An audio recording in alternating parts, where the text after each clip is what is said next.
नमस्कार, मैं हूं शिवेंद्र श्रीवास्तव और आप देख रहे हैं श्रेष्ठ भारत। ये दुनिया रहस्य और रोमांच से ऐसी भरी हुई है कि कब क्या किस्सा सुनने को मिल जाए, हैरानी की बात नहीं।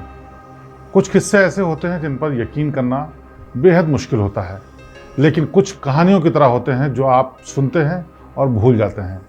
लेकिन जो सच्ची कहानियाँ होती हैं वो देर तक आपके दिमाग में बैठी रहती हैं।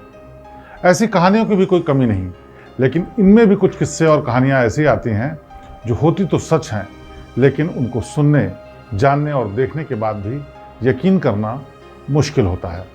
तो आज हम आपके सामने एक ऐसी कहानी लेकर आए हैं जो है तो सच, लेकिन आपको लगेगा कि ये सिर्फ किस्सा है, ये सच नहीं हो सकता। लेकिन तमाम दस्तावेज, तमाम घटनाएं, तमाम बातें ऐसी हैं जो इसकी सच्चाई को बयां करती हैं, और ये इतने लोगों के सामने हो चुका है जिसके बाद शक की कोई गुंजाइश नहीं होती। लेकिन आज तक उसकी वजह नहीं पता चल पाई कि आखिरकार ऐसी घटनाएं होती क्यों हैं।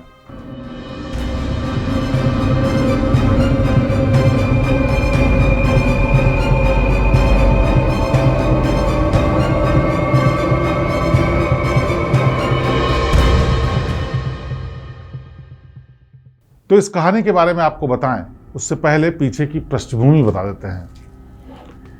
ये मामला उस वक्त का है जब दुनिया में वर्ल्ड वॉर 2 चल रहा था, यानी विश्व युद्ध द्वितीय चल रहा था और हर तरफ माहौल बिगड़ा हुआ था।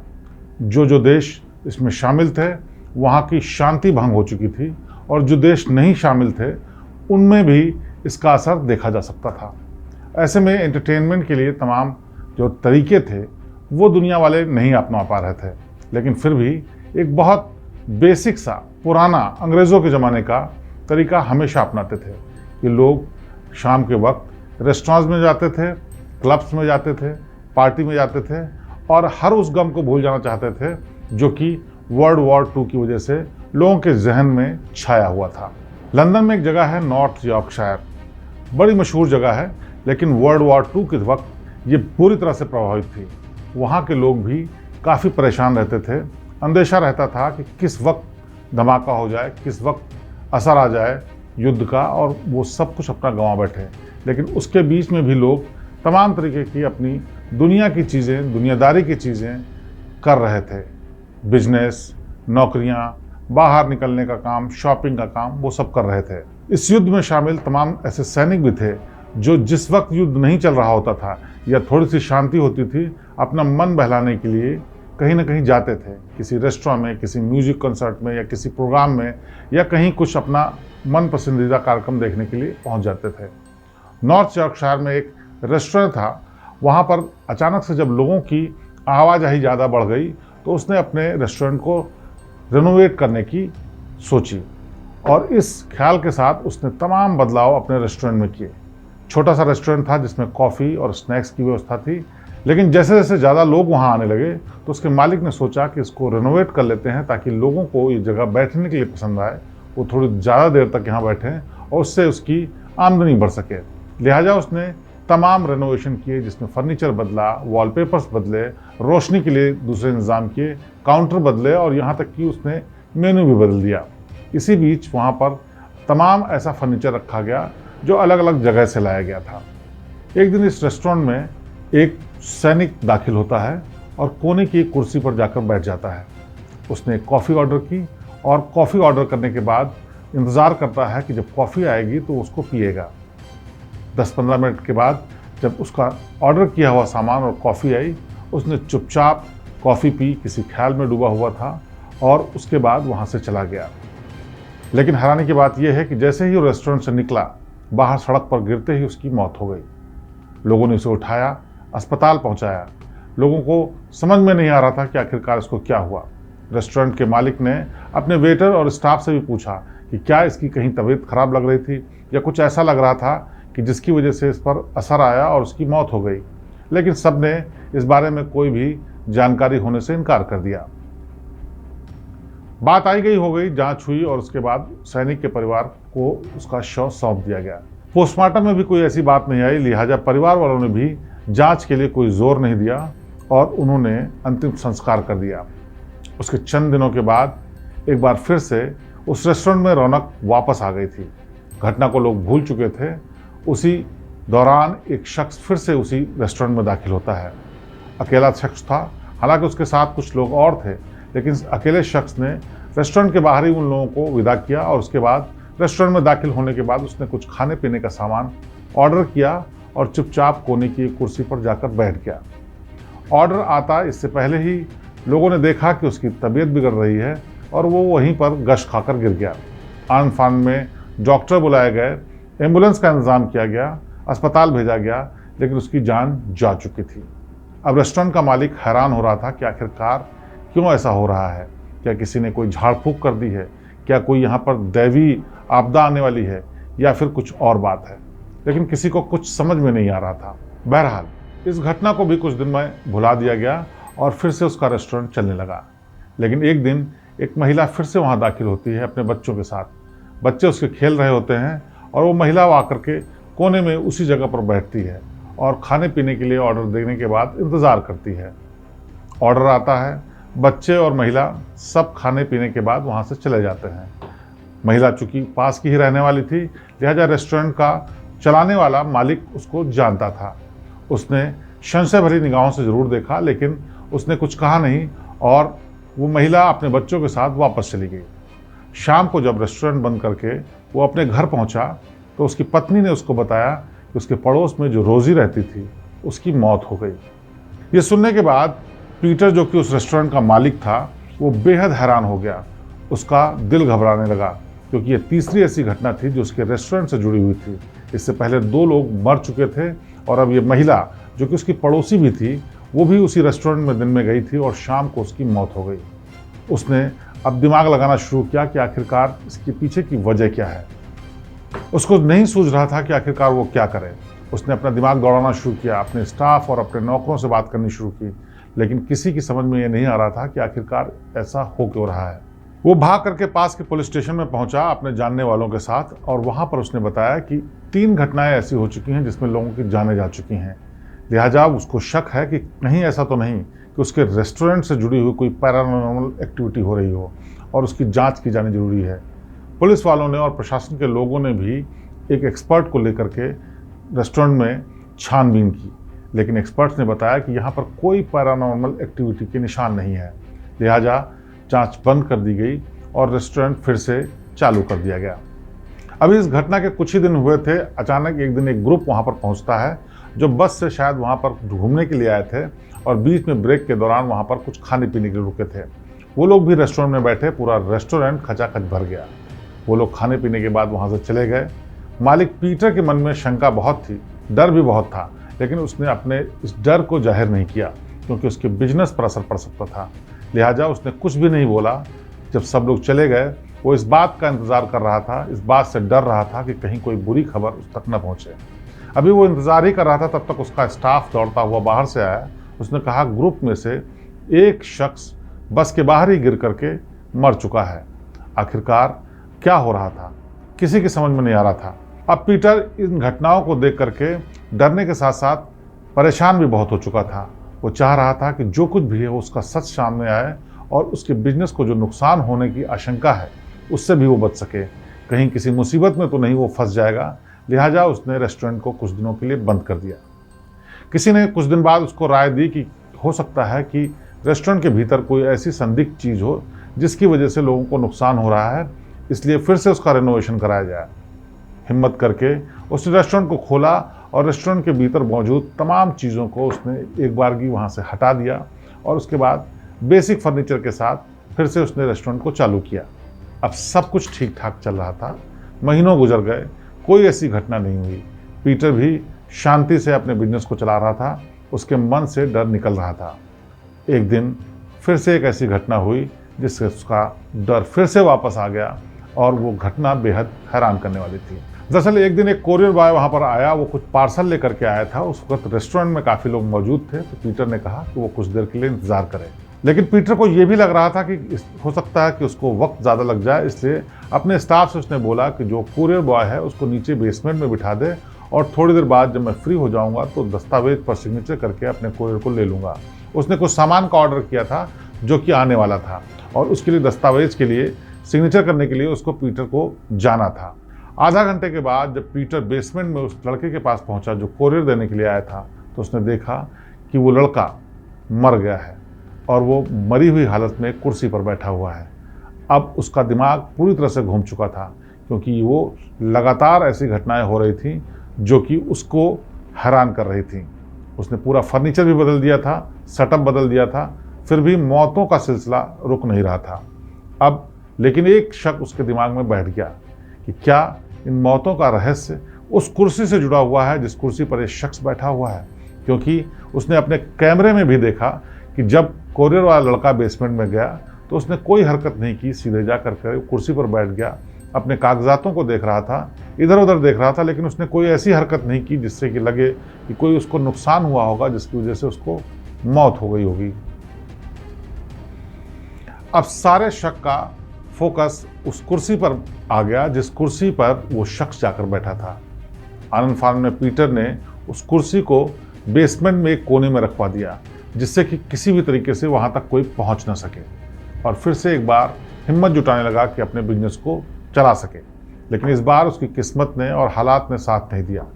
उस रेस्टोरेंट को उसको बंद करना पड़ा, क्योंकि इन मौतों की खबर मीडिया में भी आ चुकी थी, लोग भी जान चुके थे और लोगों के भीतर डर बैठ चुका था। लोग रेस्टोरेंट में आना कम कर चुके थे, लिहाजा पीटर का बिजनेस चलने की कोई संभावना नहीं बची थी। उसने रेस्टोरेंट में ताला डाला, बेसमेंट को बंद किया और अपने घर पर दूसरा काम करने लगा। लगभग 1 महीने के बाद किसी शख्स ने उससे संपर्क किया कि क्या वो उस रेस्टोरेंट की जगह को किराए पर दे सकता है ताकि वो अपना बिजनेस चला सके। पीटर के लिए इससे बढ़िया बात क्या हो सकती थी, क्योंकि रेस्टोरेंट बंद करने के बाद उसकी माली हालत वैसे भी खराब हो रही थी। वो वहाँ पर कोई भी बिजनेस करना नहीं चाहता था। ऐसे में अगर कोई उसके रेस्टोरेंट की जगह को किराए पर लेकर चलाना चाहता है तो उसको आमदनी हो सकती थी और उस झंझट से हमेशा के लिए छुटकारा भी मिल सकता था। उसने खुशी खुशी हामी भर दी और उसके बाद रेस्टोरेंट वाली जगह को किराए के लिए दे दिया। जिस नए शख्स ने उस रेस्टोरेंट वाली जगह को किराए पे लिया, उसने अपने तरीके से उसको सजाने संवारने का काम शुरू किया और एक एक सामान को वहाँ से हटाना शुरू किया। और जब सामान हटाना शुरू किया तो रखने की जगह की कमी आई। ऐसे में उसने पीटर से पूछे बगैर उस बेसमेंट का इस्तेमाल कर लिया जहाँ पर वो कुर्सी रखी हुई थी। जब सामान को शिफ्ट किया जा रहा था तो उसमें तमाम कर्मचारी मजदूर जो सामान को शिफ्ट कर रहे थे, उन्होंने दिन के ब्रेक के बीच में जब खाना पीना खाने की सोची तो एक शख्स ने उसी कुर्सी पर बैठने की गलती कर दी। कुछ देर बाद उसकी भी जान चली गई। अब तक लगभग आधा दर्जन लोगों की जान जा चुकी थी। ये शक यकीन में बदल चुका था कि जो भी शख्स इस कुर्सी पर बैठता है उसकी किसी न किसी वजह से जान चली जाती है। लिहाजा पीटर ने इसकी इत्तला अथॉरिटीज़ को दी, पुलिस को दी। पुलिस जांच करने के लिए पहुंची और उन्होंने जब कड़ियाँ मिलानी शुरू की तो उनका भी शक यकीन में बदल गया कि हो न हो कुछ बात इस कुर्सी में ही है। लिहाजा उस कुर्सी को कवर कर दिया गया और उस कुर्सी के बारे में जानकारी जुटानी शुरू कर दी। पीटर ने जहाँ से फर्नीचर खरीदा था उन लोगों से पूछताछ शुरू हुई तो पता चला कि ये कुर्सी उन्होंने ऑक्शन में खरीदी थी। पुराने फर्नीचर को रंग रोगन और मरम्मत करके नए में बदल देने वाली इस कंपनी ने कुर्सी को खरीदा था और जिस शख्स के खरीदा था उस शख्स का नाम था थॉमस बसबी। यूनाइटेड किंगडम का रहने वाला ये आदमी बड़ा शौकीन था फर्नीचर का और पुराने ऐसे फर्नीचर का जिसको अपने तरीके से वो बना सके। महीन कारीगरी के साथ इस कुर्सी को बनवाया गया था और थॉमस बसबी ने इस कुर्सी को खुद ही बनाया था। जब कहानी दर पर दर खुलनी शुरू हुई तो पता चला कि जब थॉमस बसबी ने इस कुर्सी को बनवाया था तो उसने बड़े जतन से एक एक चीज़ का इंतज़ाम करके बनवाया था। वो इतना शौकीन था कि विशेष रूप से उसने लकड़ी मंगवाई, उसके बाद कारीगरों से उस पर नक्काशी करवा करके उस आराम चेयर को बनवाया था जिसका डिज़ाइन ऐसा था जिसका 2 तरीके से इस्तेमाल हो सकता था। एक तो आरामदेह चेयर की तरह उस पर बैठ करके हिला डुला जा सकता था, दूसरे उस पर बैठ करके आराम से कोई खा पी भी सकता था। उसने अपने लिए कुर्सी बनवाई थी और अपने घर में लॉन में ये कुर्सी को रखता था। लेकिन इसके साथ एक बड़ी हैरान करने वाली घटना भी लोगों को पता चली। दरअसल थॉमस बसबी के ससुर से उसकी नहीं बनती थी और एक दिन किसी बहस के बीच जब थॉमस बसबी के ससुर उसके घर आए हुए थे तो गलती से इस कुर्सी पर बैठ गए। इस कुर्सी से बसबी को इतना लगाव था कि किसी को इस पर बैठने नहीं देता था और ऐसे में जिस ससुर से उसकी बनती नहीं थी, जब वो बैठ गए तो उसने उनसे झगड़ा करना शुरू कर दिया। झगड़ा इतना ज़्यादा बढ़ा कि बसबी ने अपने ससुर का गला कुर्सी पर बैठे बैठे दबा दिया और बसबी के ससुर की मौत कुर्सी पर ही हो गई। बाद में सालों तक इस मामले की जांच चली, सुनवाई हुई, अदालत में मामला गया और अदालत में बसबी को सजा सुना दी गई। इस क्रूर हत्या के लिए थॉमस बसबी को फांसी की सजा दी गई। पूरा केस हो जाने के बाद थॉमस बसबी को फांसी के फंदे पर लटका दिया गया। कहते हैं कि जिस वक्त थॉमस बसबी को फांसी के फंदे पर ले जाया जा रहा था, उसने जल्लादों को बताया कि मैं श्राप देता हूं कि जो भी इस कुर्सी पर बैठेगा वो जिंदा नहीं बचेगा। और इसी श्राप का शायद असर था कि उसके बाद जो भी शख्स इस कुर्सी पर बैठता था उसकी मौत हो जाती थी। लोगों ने शुरुआत में इस पर यकीन नहीं किया, लेकिन कुर्सी बसबी के घर में ही रही। बसबी के कोई घर में ज़्यादा लोग नहीं थे, इसलिए मरने के बाद भी, उसकी फांसी के बाद भी, ससुर की मौत के बाद भी लोग इस कुर्सी के आसपास नहीं जाते थे, क्योंकि उनको एक इमोशनल शॉक लगता था इस कुर्सी को देखकर। लिहाजा उसके रिश्तेदारों ने और आसपास के लोगों ने भी इस कुर्सी का इस्तेमाल कभी नहीं किया। कबाड़ खाने में कुर्सी चली गई, लेकिन जब इस कंपनी ने इस कुर्सी को खरीदा, पुराने फर्नीचर के तौर पर उसको रिपेयर किया, उसके बाद फिर से एक बार ये कुर्सी अस्तित्व में आई, जिसको पीटर ने अपने रेस्टोरेंट के लिए खरीदा और अपने यहाँ उसने एक आरामदेह चेयर की तरह किनारे डाल दिया, ताकि तसल्ली से, शांति से उसके रेस्टोरेंट में जो भी आए वो वहाँ बैठ करके खा पी सके। लेकिन वो कुर्सी इतनी अभिशापित थी कि इस पर जो भी बैठ रहा था उसकी मौत हो जा रही थी। शुरुआत में कई ऐसे केस आने के बाद कुर्सी पर जो भी बैठता है उसकी मौत हो जाती है। इसके बावजूद भी प्रशासन और अथॉरिटीज ने इन दलीलों पर यकीन नहीं किया। उन्होंने कहा ये सिर्फ अंधविश्वास की बातें हैं। लेकिन धीरे धीरे कई ऐसे केसेस आगे भी आते रहे, जिसके बाद प्रशासन को भी यह मानना पड़ा कि ये कुर्सी कुछ न कुछ अभिशप्त है। एक बार एक इंजीनियर आराम करने के लिए इस कुर्सी पर बैठ गया, तो वहाँ से उठते ही जैसे ही वो अपनी गाड़ी से जा रहा था, उसकी गाड़ी का एक्सीडेंट हो गया और उसकी मौके पर ही मौत हो गई। कहते ये हैं कि जिस वक्त वो ड्राइव कर रहा था, बेहद शांत और सुनसान रास्ते पर जा रहा था। एक्सीडेंट की कोई गुंजाइश नहीं थी, किसी तरह से सामने भी गाड़ी नहीं आ रही थी, लेकिन उसकी गाड़ी एक सिंगल पोर्ट से टकरा गई और उसकी मौके पर ही मौत हो गई। टक्कर इतनी ज़बरदस्त थी कि उसकी गाड़ी भी पूरी तरह से क्षतिग्रस्त हो गई। और इसके बाद जो अफवाहों का सिलसिला था, जो बेयकीनी की बातें थी, वो यकीन में बदल गई और इस कुर्सी से लोगों ने पूरा ही किनारा कर दिया। लेकिन इस कुर्सी के अस्तित्व में आने के बाद से जब तक इस कुर्सी के बारे में लोगों के विचार एकदम पुख्ता नहीं हो गए, तब तक 63 मौतें हो चुकी थी। ये बहुत बड़ी संख्या थी। देश की मीडिया के लिए भी ये चर्चा का विषय बन गया, लोगों के लिए शोध का विषय बन गया।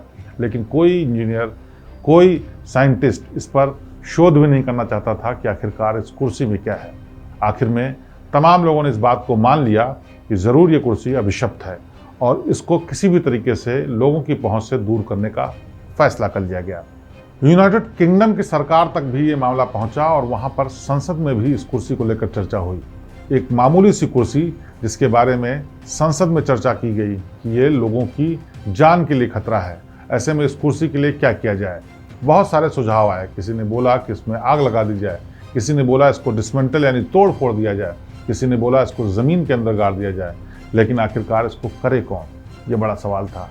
मौतें इतनी ज़्यादा हो चुकी थी कि कोई भी ऐसा रिस्क नहीं लेना चाहता था।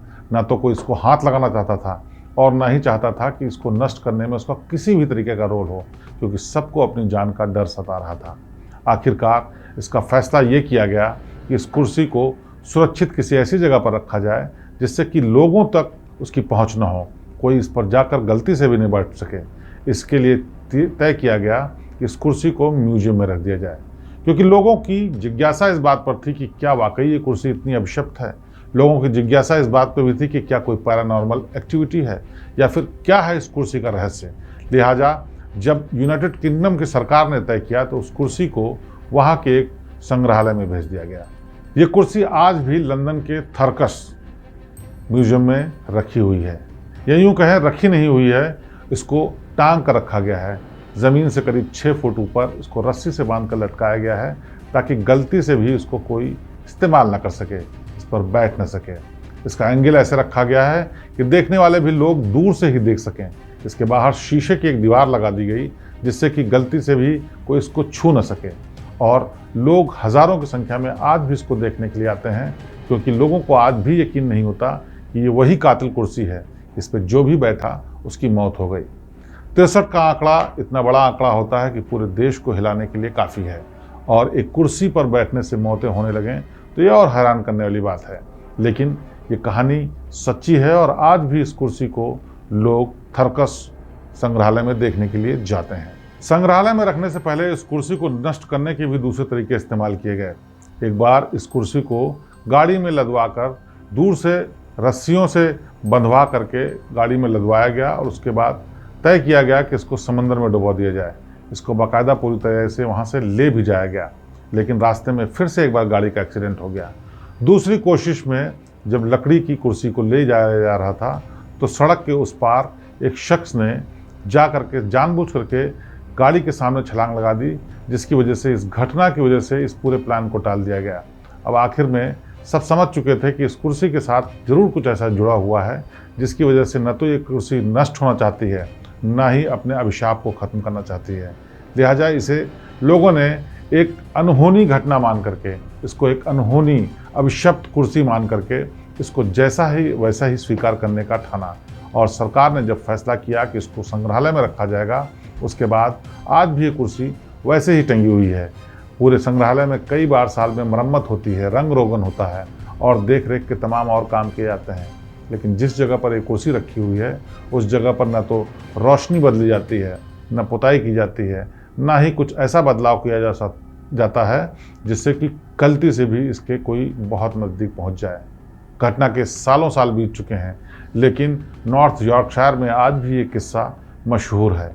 वहाँ के लोग जानते हैं कि कैसे एक मामूली सी कुर्सी को लेकर के उन्होंने अपने लोगों को खोया है, कैसे पीटर के रेस्टोरेंट को इतना नुकसान हुआ कि उसके बाद वो कभी उबर नहीं पाया, कैसे एक इंजीनियर की एक्सीडेंट में मौत हो गई जबकि रास्ते में कोई नहीं आ रहा था, कैसे एक पूरी फैमिली खत्म हो गई क्योंकि गलती से वो इस कुर्सी पर बैठ गए थे।